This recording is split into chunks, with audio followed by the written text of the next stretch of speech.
How's it going, everyone? Beer League Rebound coming back at you again with episode 8.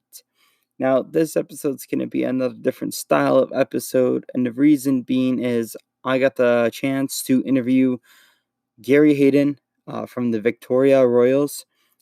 Gary has played his last 5 years in the WHL, and I want this episode to be different just because we had a very long and good in-depth view of the WHL and everything, from him at a young age, working hard towards hockey and moving all the way up to the successful career he's had and everything else. He gets to talk about life on the road, what that's like, what his commitment to everything and all that. So I really don't want to put in a bunch of news with this episode because this episode's very special. In my opinion, I feel like now Beer League Rebound's been getting some great views off the Josh Smith interview, and I'm hoping the same for this interview as well. Gary is great to have on, and I just personally want everyone to truly take in everything that Gary was saying and all that.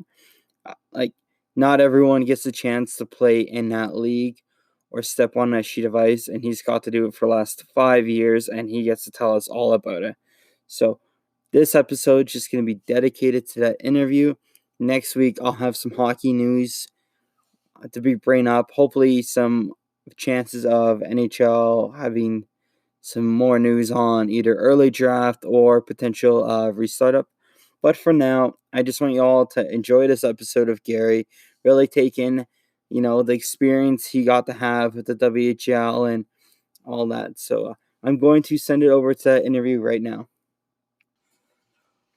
Welcome back, everyone, to episode 8 of Beer League Rebound. For today's interview, we have someone pretty big joining the show. We're going to switch things up and bring in someone that I don't have a lot of knowledge about, but they've been dominating, I want to say, in my own opinion, dominant league for quite a bit. It's going to be a good change of pace. I'd like to introduce to the Beer League Rebound podcast, Gary Haden. Gary has played 232 WHL games for the Medicine Hat Tigers, Saskatoon Blades, and Victoria Royals. Before entering to the WHL, he played for the UFA Bisons for 2 years, winning a championship one season and going to the TELUS Cup. Once again, I'd like to introduce to the show, Gary Haden. Hey, Bryce. Thanks for having me on. This is awesome. Yeah, thanks for coming on. It's nice to have, I'm like a small fish in a pond right now with this podcast. So having someone like you comes on means everything to me. Yeah, no worries. No, I'm happy to help out someone from Energy too. It's awesome. Yeah, definitely. So how's your quarantine been with everything going on lately? It's just like everyone, binge watching Netflix and Tiger King, The Last Dance has really helped, gives you something to look forward to every week. But yeah, no, it's been good and just trying to do my part in the community. Exactly. So did you enjoy Tiger King? I did, and it was some of the craziest stuff I've ever seen on TV, but yeah, no, it was really good. That's honestly one of the most interesting shows I've personally ever watched and probably will ever watch, to be honest, because that is just something else that happens down in the States there. Yeah, no, it's pretty crazy to think like that. That wasn't made up. That was 100% real, at least for the most part. So yeah, exactly. It was awesome though. The fact that they keep that many wild animals in the States instead of it's nuts. I personally couldn't do it, but to each their own, right? Yeah, no, it takes a special person for sure. So, what have you been doing to keep busy? I know unfortunately your guys' season kind of got canceled, with everything going on. So have you just been keeping busy lately with training and all that, or? Oh, yeah, I actually picked up a job selling kitchen knives, if you would believe that, which I think is pretty funny. But yeah, just trying to work out every day and try to sell some knives here and there. Oh, nice. How's that going for you? It's been good. I was kind of skeptical, obviously, because I've never really seen myself as a salesman. Yeah. Kind of in that kind of light. So it was different, but it was good. I picked it up, and it's been really good. It's been lots of fun so far. Oh, it's awesome. And it'll keep you busy during the summer if, everything kind of going on, right? Yeah, and it's nice. It's one of the jobs that I just do all my presentations through Zoom, so I can work at home through COVID, which is really nice as well. Exactly. No, that's a plus. Good on you for that. How have you been able to train lately, though? Yeah, it's been kind of tough, obviously, just because we kind of don't really have the resources that I'm used to in the summer. But again, it's the same for everyone, so I'm just looking at it as just trying to get better every day. Just I have a rack set up in my garage and a few things, so I'm just trying to make do with what I have here and going to the track the occasional time. But yeah, just trying to get better every day. That's awesome. Like I've talked about it a couple times here on this podcast, but exactly what you said. It's the ones who put in the work during this difficult time who, you know, will excel well in the end, right? And come out on top compared to others who just, didn't put a little bit of work during this time, right? Yeah, no, for sure. It was probably hard for the first week just because I like going to the gym to lift, just because I like kind of that competitive nature of the gym and having other guys around you. But took about a week and a half to get used to. But now I'm kind of on a good routine, so it's been really good. Yeah, I realized that's a big thing for me as well. It's like even when because I had to finish like school online and everything, and I realized the the first week was difficult because I was in such a set routine with everything. Like I was always constantly doing something. I like to stick to a schedule, right? And then Right. when Yeah. you're stuck inside doing everything, it's kind of throws it all off for you, right? But Yeah. No, big time for sure. so let's start diving into the hockey talk here. What age did you start playing hockey at? I've been on skates really as long as I can remember. My dad had me on skates around 3, and I played about 3 years of Timbits, and then from there just kind of went on. So yeah, I played a 1 year early Timbits, so I was playing against 98s, 97s, which I don't know, in the long run I think probably helps me for my development down the future. Definitely, that's awesome. Actually, that's that you were able to get into that. So you started at a young age. What kind of inspired you to obviously every kid basically in Canada puts on skates, but what inspired you to shoot a biscuit around? I don't know. It's kind of like my dad. My dad got me started at a young age. I always wanted to keep up to him and try to be as good as he was. I thought, and then probably around age 5 and 6, I really started watching hockey and starting starting to try to understand it. And then Crosby comes along, and then you want to be like Sidney Crosby and Alex Ovechkin and score lots of goals. So that's what kind of motivated me at a young age. Yeah, definitely. That was actually personally my favorite time watching hockey too was around that age group when you had Crosby and for me Fleury and Ovi and all those guys coming in because it was great hockey to watch and really young guys stepping up to the plate. So that's awesome. And it's good because you're still at a young age, so you're still learning so much as you watch too. And those guys are just coming to their prime, so it's kind of a perfect mixture of both. Exactly. And they're first class athletes at a young age, right? So you already got that Yeah. role model mentality from them. They weren't doing anything, I want to say dumb or out of the norm. They were from day one, they knew what they had to do and they proved themselves for it. So that's awesome. Yeah, no, they did for sure. So like myself, you grew up in Airdrie playing hockey. You've got to play for the Airdrie Extreme. That's our Bantam AAA team here. What was that like at a young age, being on that type of high level of a team and kind of starting to represent your city a little bit?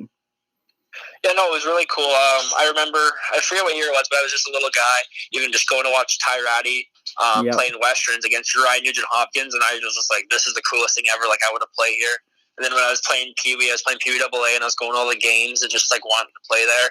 So when I made it as a first year, that was really cool for me, and I really enjoyed that. And then going into the second year, obviously it's your Bantam draft, so you would take it really seriously, obviously. And yeah, a lot of people sometimes really don't know where Airdrie is, even though we've produced a lot of good hockey players. So it felt awesome, representing my city at a young age. Yeah, it definitely helps out putting us we're more on the map now, but around that time, like you said, we've produced so much, but people seem to, everyone seems to think Airdrie is just Calgary, right? Not its own Yeah. city. So that's awesome that you were able to kind of showcase that. So from the Extreme, you went and you hopped into AAA, right, with the UFA Bisons. Yeah, I played as a 15-year-old year, yeah, and then that was the year where we won the AMHL championship, which was incredible. We had a kind of an underdog team going to the playoffs. No one really expected anything from us. Then we kind of caught lightning in a bottle, and I think from the start of the playoffs, we swept every series until the league final, which was really cool. Oh, that's awesome. And then after that, then we went to Pacifics to play the best team out of BC in a best of 3 series, and we swept them. And then I got to compete in TELUS Cup, which was really cool. So it's basically 5 teams from the regions around Canada plus a host city. So we played in a little town north of Quebec City called Rivière-du-Loup. And it was a really cool experience. Obviously, we fell short coming in 4th place, but it was definitely a life experience I'll never forget. Yeah, definitely. And like you said, you're 15 years old, and that's a big accomplishment already, and you already kind of get to do that big travel around for hockey. So I think around that age, did you realize that this is something you want more now? Like you're going across like Canada to showcase like your skills. Like that's a pretty big deal. Yeah, no, for sure. And at that time, I was really wanting to have signed with the Regina Pats, who originally drafted me.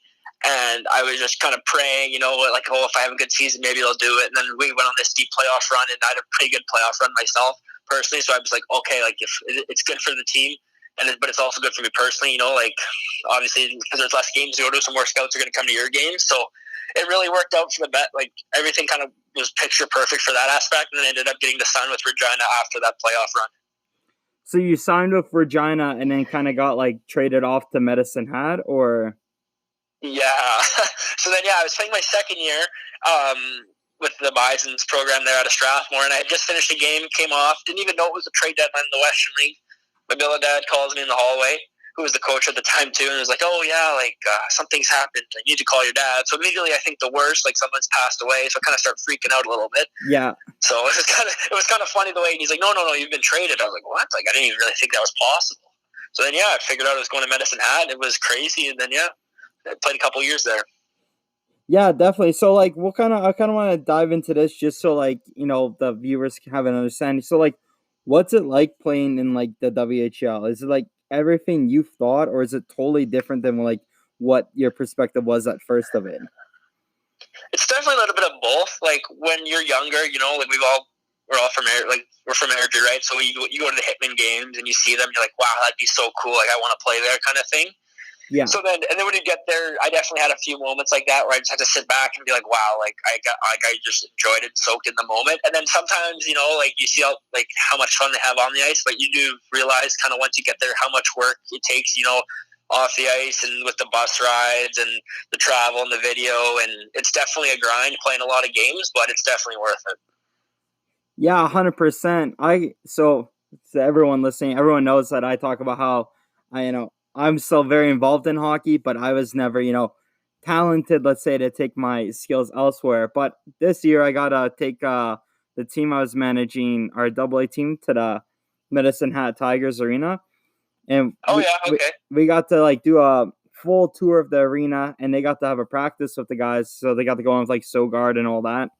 And I remember personally myself, I was like, taking in a moment like, holy, I can't believe I'm personally here. And some of these kids that I'm like helping out have the potential of being there, like playing with the guys. So it's like a bittersweet moment for me. I kind of got to like live my little dream. And then I got to watch these other guys live like a much bigger dream. So it was awesome. Yeah, that is really cool. No, and even like Medicine Hat, they got a great rink and their dressing room's first class. And he's one of the tallest humans I think I've ever met. Yeah. Oh, he's a monster. Nice guy, but monster. Yeah, no. So we're kind of like, so unfortunately, due to your season this year, it got canceled because of the coronavirus and all that. What was it like getting that type of news? Was there like a sense of like uncertainty with everything, or did you just kind of expect that was going to happen? Yeah, it was a little bit of both. Obviously, like we had played a game in Kelowna. I think it was on a Wednesday night, and we had won. It was a good road game.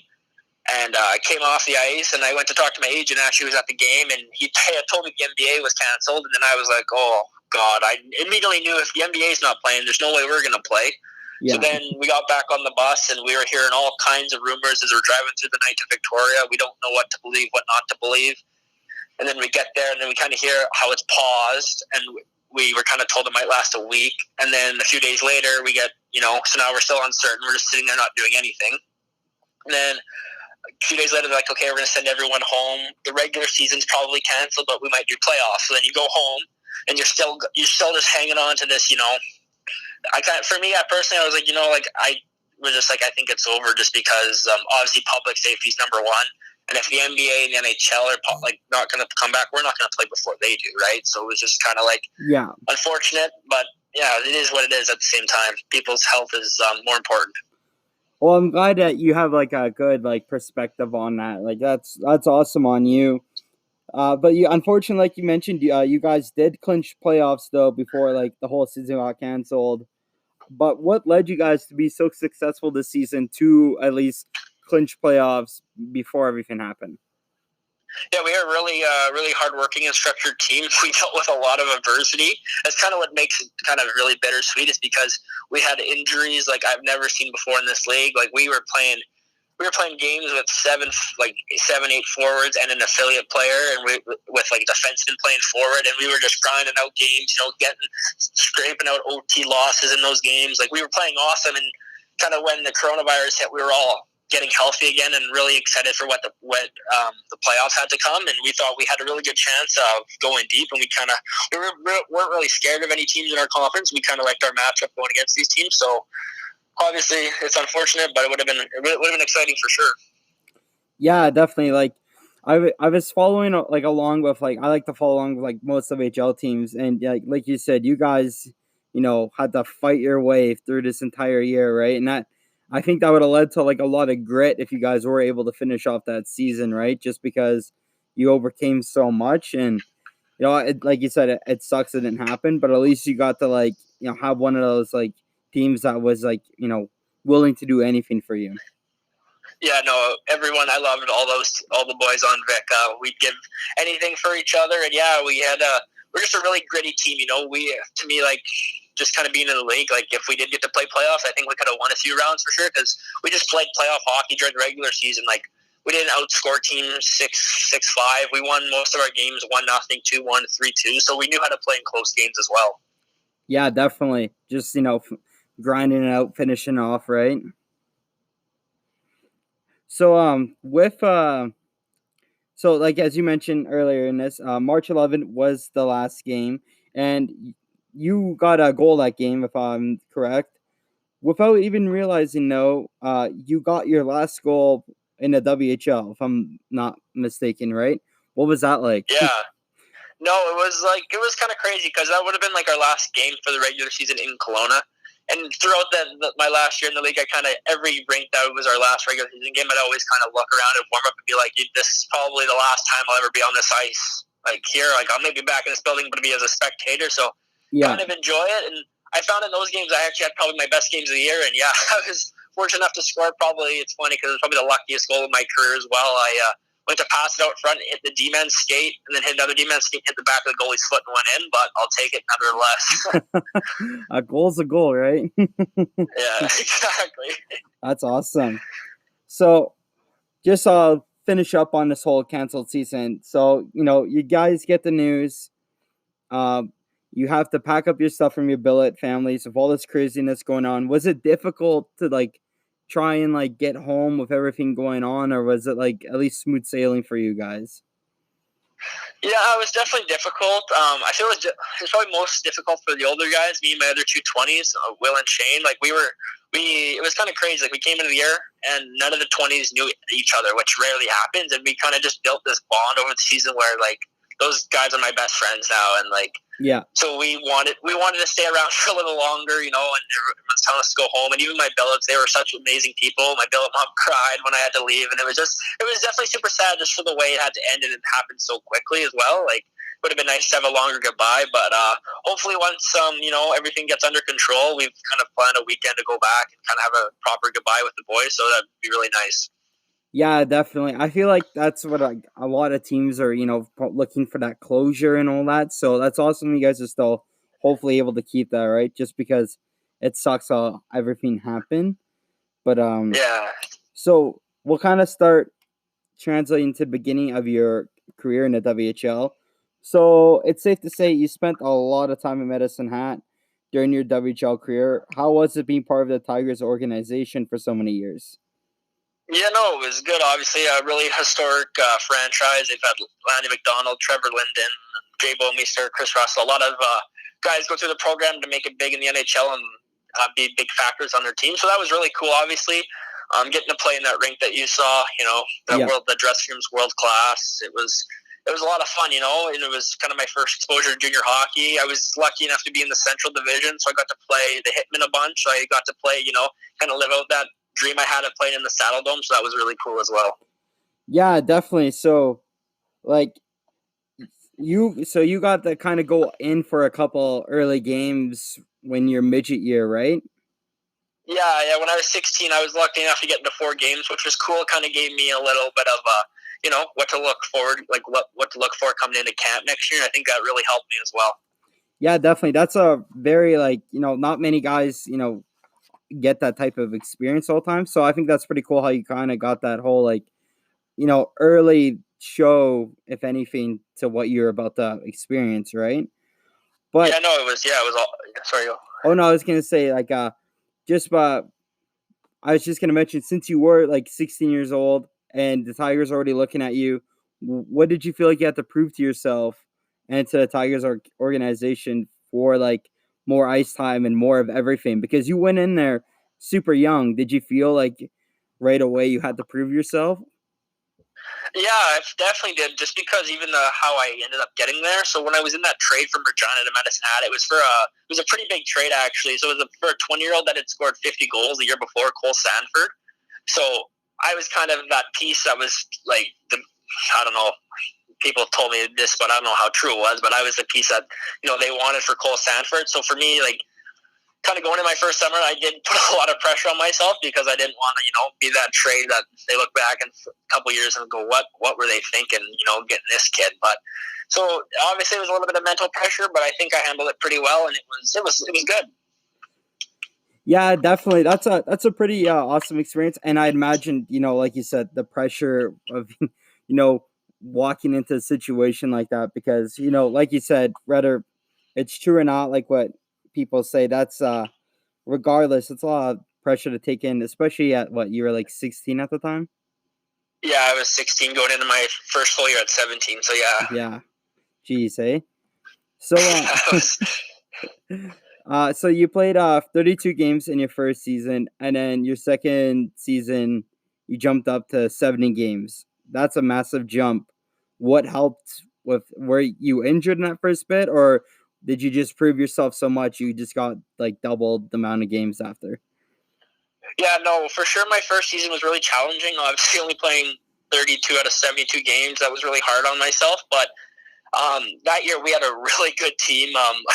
Our third line had 230 goal scorers and an NHL drafted guy, and then our fourth line was good. So it was so competitive and so hard to get into the lineup. So I learned a lot, even though I didn't enjoy a lot of like sitting up in the press box watching games. It was kind of the worst thing. It was kind of just a shock to reality that this is the real deal, and you got to be on your game even in practice just to get in the lineup. And then yeah, that really motivated me, and I had a really big summer and came back and was able to contribute a little bit more. And I was lucky enough, to get to 70 games, which was awesome. My goal was to play every game. I just had a little hiccup and was out for 2 games, but other than that, it was good. I got to stay healthy and got to play quite a few more games.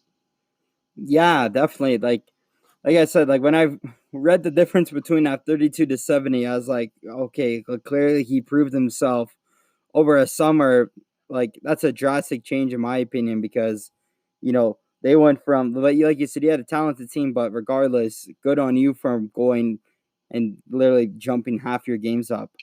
But as Yeah, you no. mentioned, you got to play with a lot of talented players during that time in Med Hat. What was that like? Oh, it was amazing. Like, when I was there, the one European guy used to drive around, Christian Rubens, just signed an entry level deal with the the Toronto Maple Leafs. So that was really cool. I sent him a text, but yeah, played with all kinds of guys. Mason Shaw was a big, signed with Minnesota. David Quenneville with the Islanders. Our whole it was awesome. Like coming into a team with such high skill, like you kind of get nervous playing with guys like that when you're a young guy because you're like, wow, like I don't want to mess up because this guy would be grumpy or something. But no, like all the guys were really good for how good they were. They obviously expected a lot out of you and out of themselves, but it was a good competitive fire that we had there.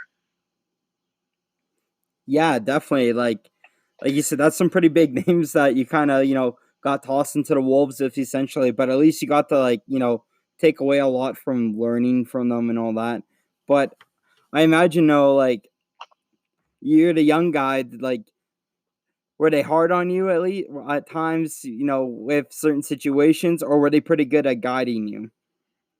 Yeah, it was a little bit of both. Obviously, you kind of learn at that young age, like you got to be dialed in almost every day at practice. There's really no days off. Excuse me. So for that, they were like always on me. Like if you were kind of missing a pass in practice, they'd be on you. But you knew it was for the like they wanted the best for you as well and wanted the team to look good. So, but yeah, like I had lots of guys that really took me under their wing, like Mason Shaw, especially. Like in that first year, only playing 32 games, it was a really tough time. Like I would go and I'd think I'd have a good game, even score once in a while, playing limited minutes, and then I would be scratched for 2 weeks, right? And I'd be like, well, what do I need to do better? Like I, but no, yeah, we had a lot of great guys in Med Hat.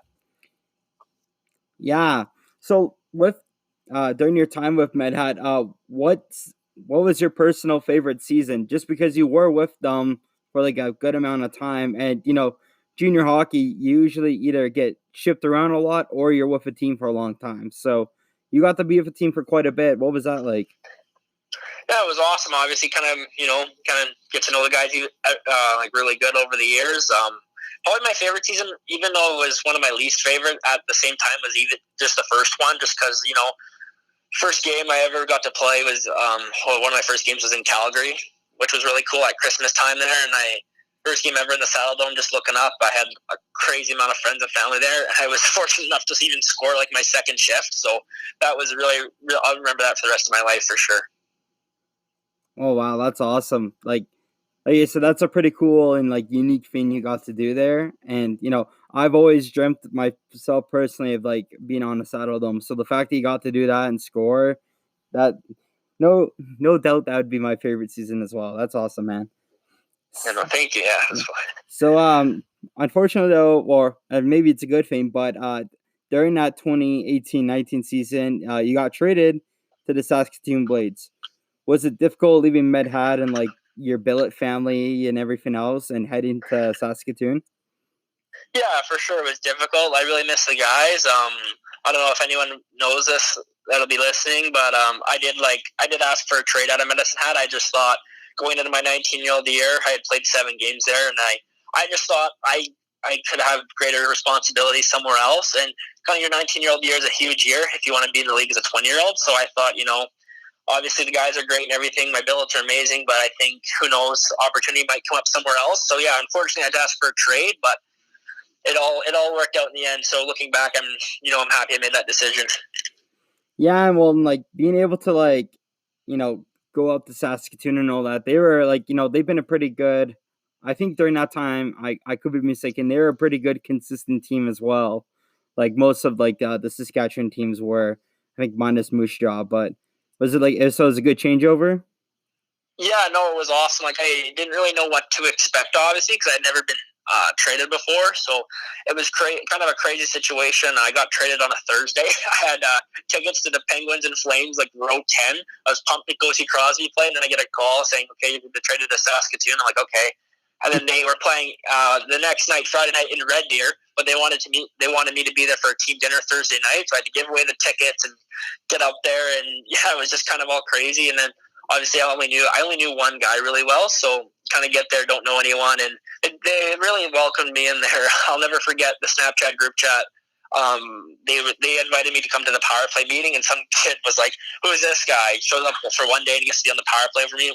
What's going on? So I was like, "Oh, that's awesome!" Like I got a good laugh out of that. So from then we became a tight group of guys.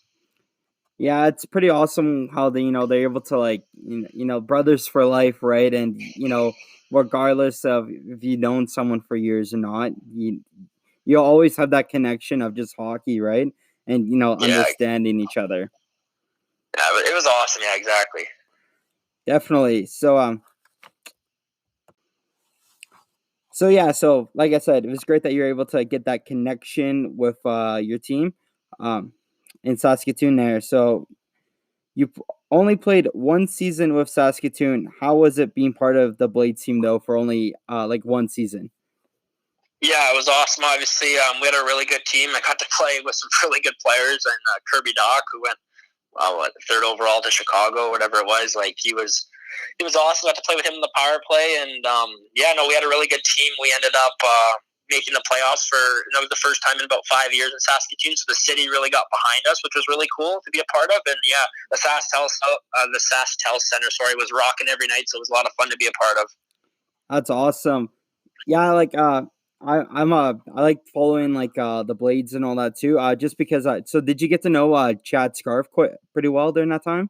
Yeah, Yeah. Scarf, he was a great guy. Yeah, I got to work with him just this past season. He was coaching Double A out here in Calgary for the Calgary Okay. Royals.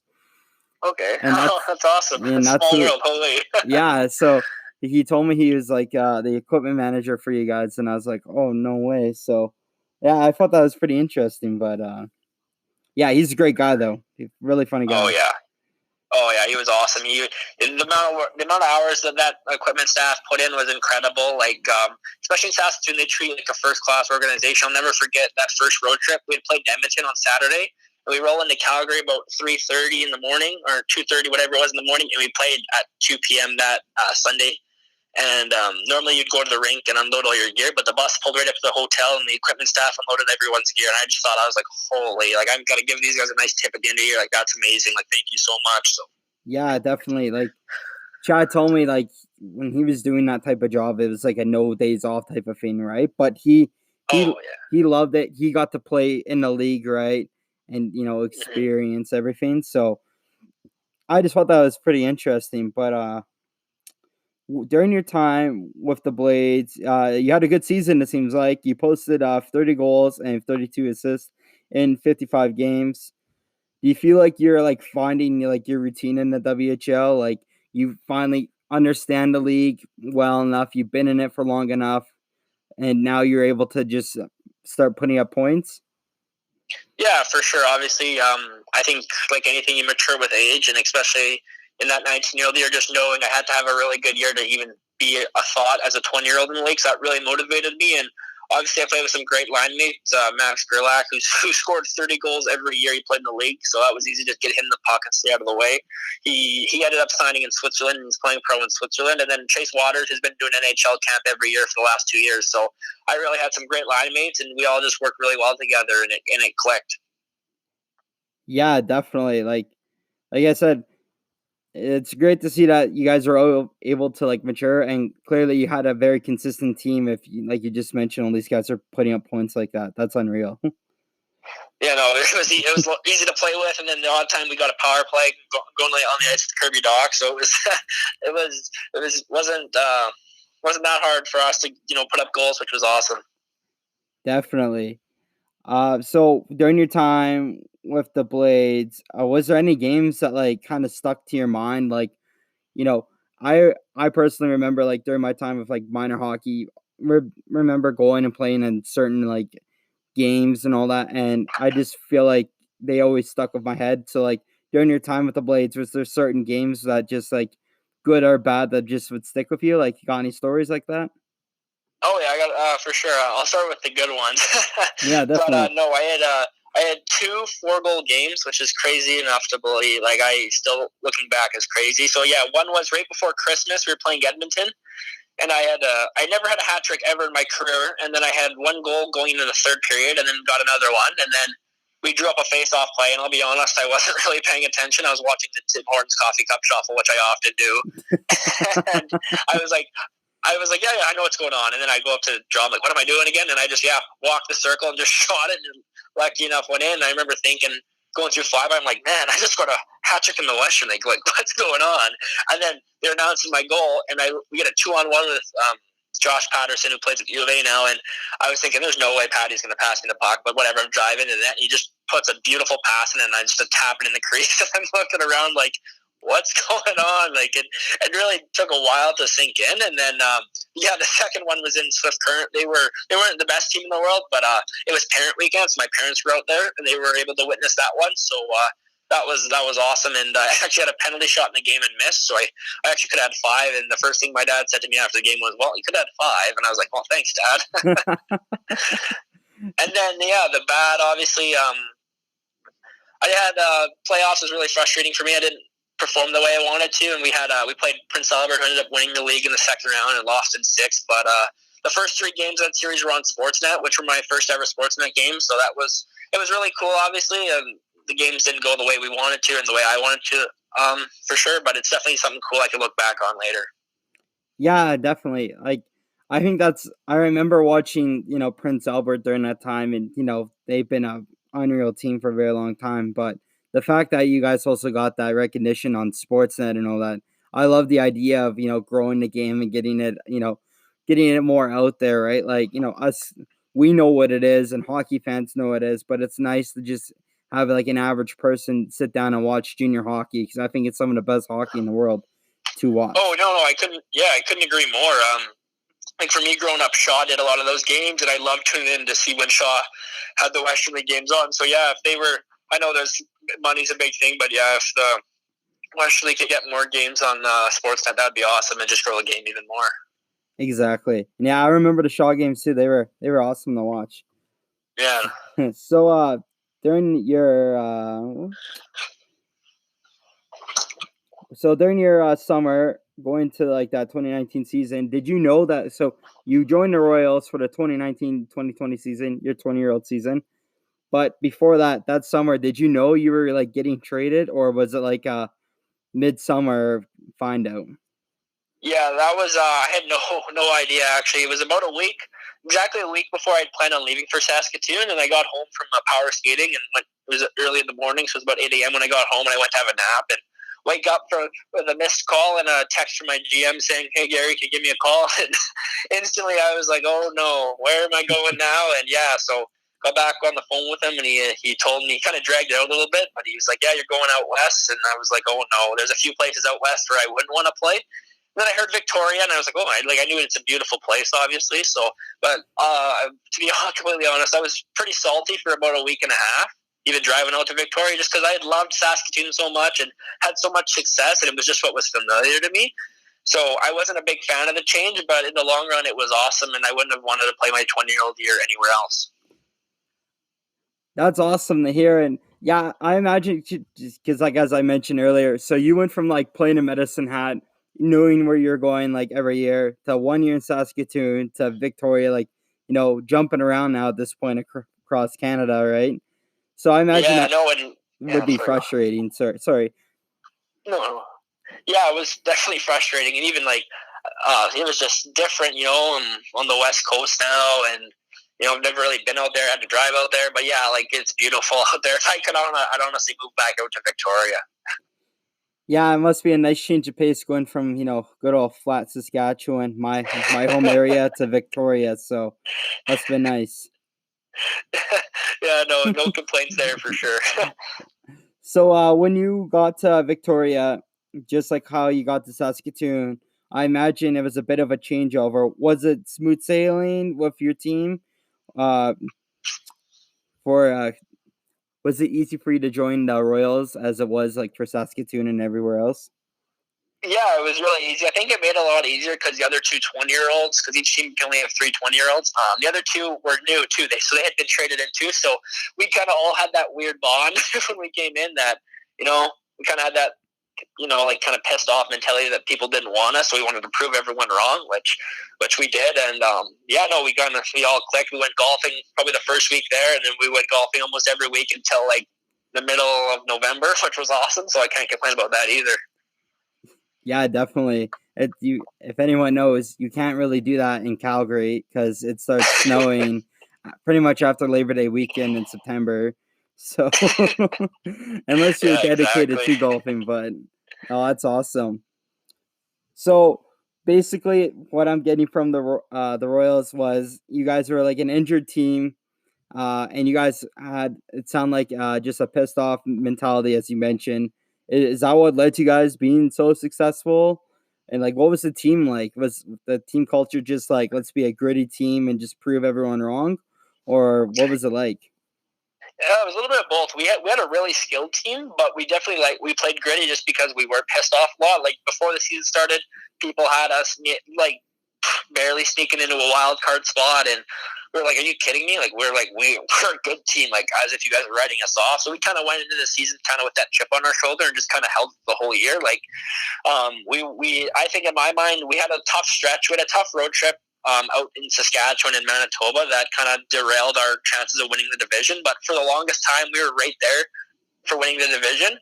And even with that, we were Portland was getting all this credit, and Kamloops, because they were getting CHL top 10 and we weren't getting anything, and we were, beating them or losing by one goal. So we were excited just for the playoffs, just to finally, for the thing to come full circle and prove all those people wrong. Yeah, definitely. Well, like, it seemed like I'm reading through your stats and everything else. It seemed like you and the whole team was just like in a successful groove during that time before like the cancellation of the season. And so, was your goal for the season, being a 20-year-old, was make this like your best season possible, just going forward for exposure wise, or what was your goal like? Yeah, for sure. And I definitely wanted to have my best season.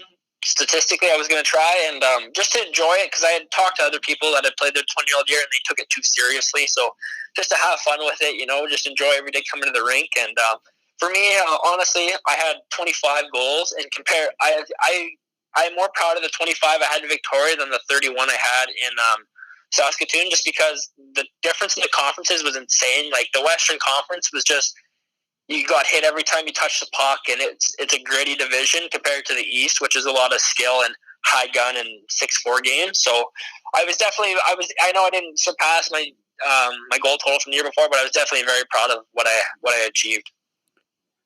Well, and I think another thing to take away from it is you went from 2 seasons of producing, high numbers of goals and assists, right? So it shows you're a playmaker, and you want to help out the team in any way possible. So kudos to you on that one.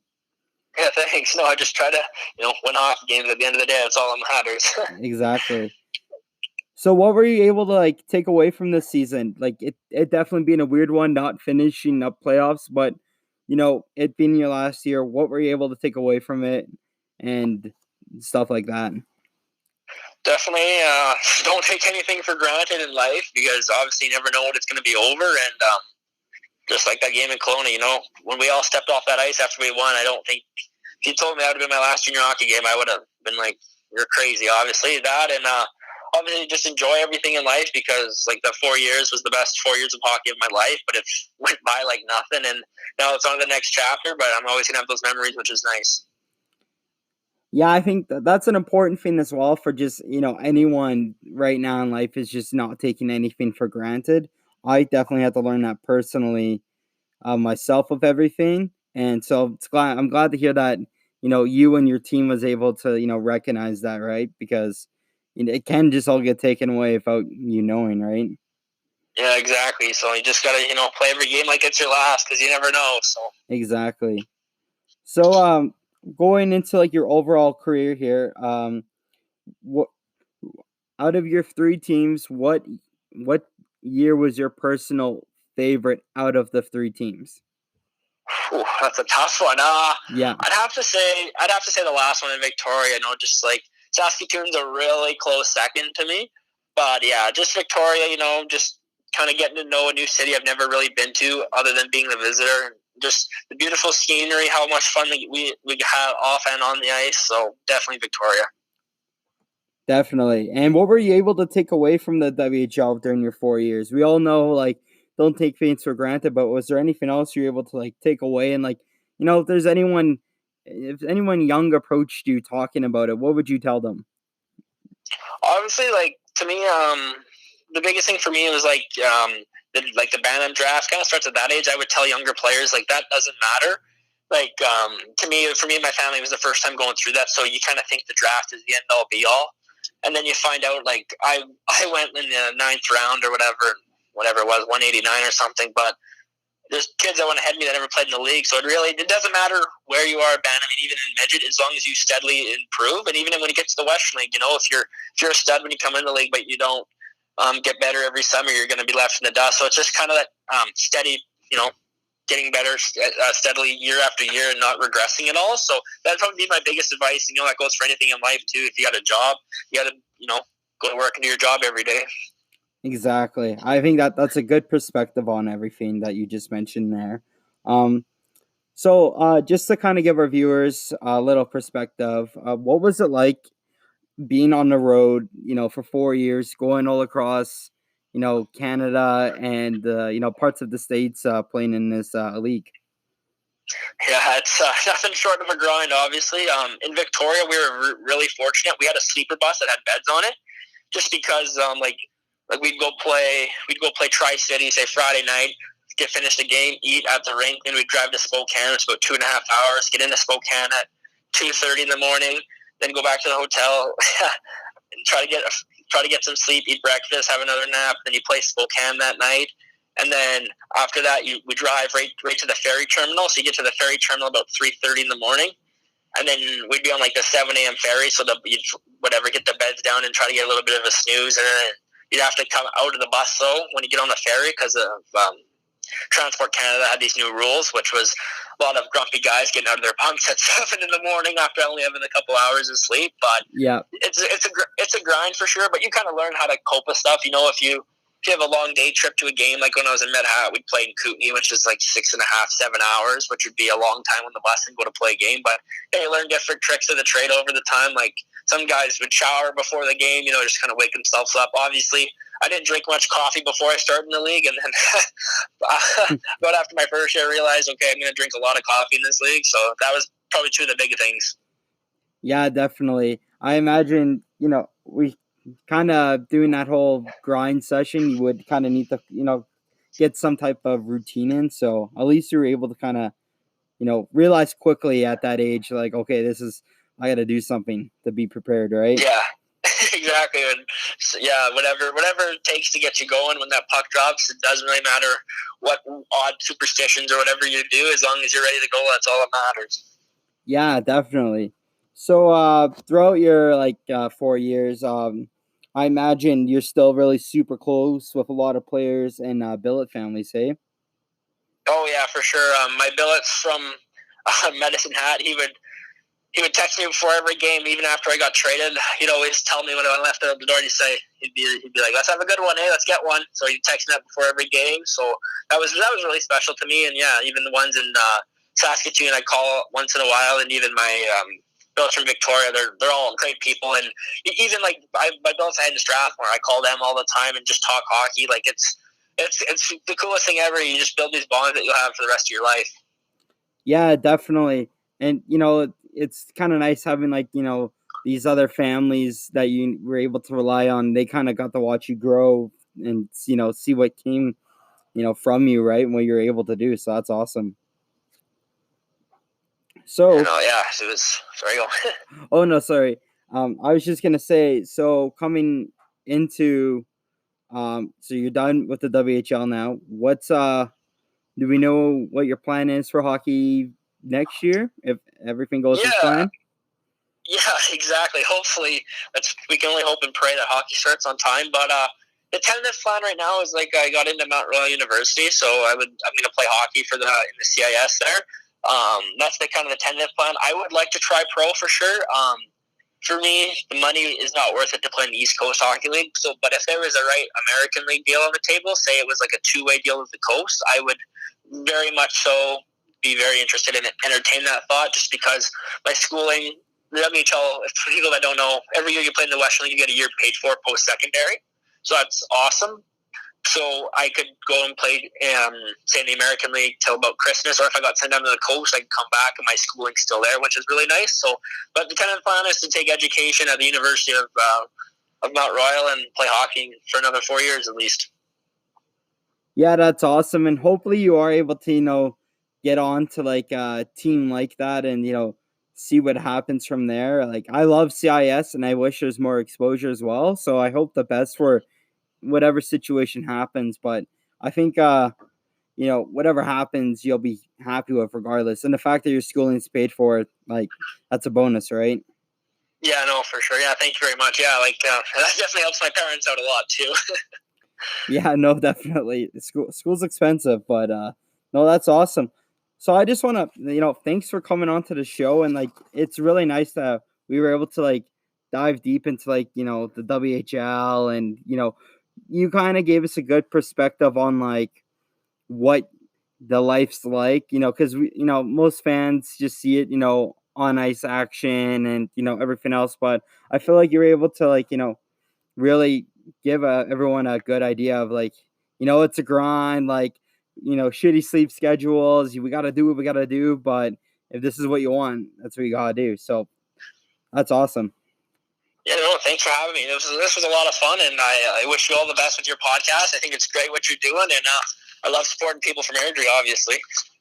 Yeah, us Airdrie people, it's nice that we're able to help each other out and support each other. So I'll definitely, if you're playing some Mount Royal games, I'll definitely come check them out next year for sure. Yeah, that'd be awesome for sure. Alrighty, man. Well, I'll talk to you later, and you have a good night there. Awesome. Sounds good. Talk to you later. Talk to you later. Hope you all enjoyed that interview with Gary Haden.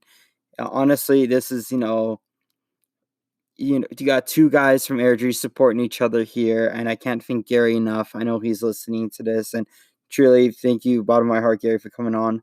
I love the idea of, interviewing all different types of people who have played in hockey, and this one it's a league that, like I mentioned, not everyone makes, and he made it, and he was good for his past 5 years, and so it was awesome to have him on, and we all got to get a different perspective of the WHL, not from a fan's perspective, but from a player's perspective.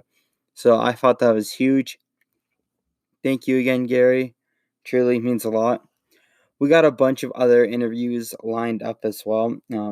If you know anyone else who would like to come onto the podcast, please feel free to reach me at my social media. It's always linked in every single episode.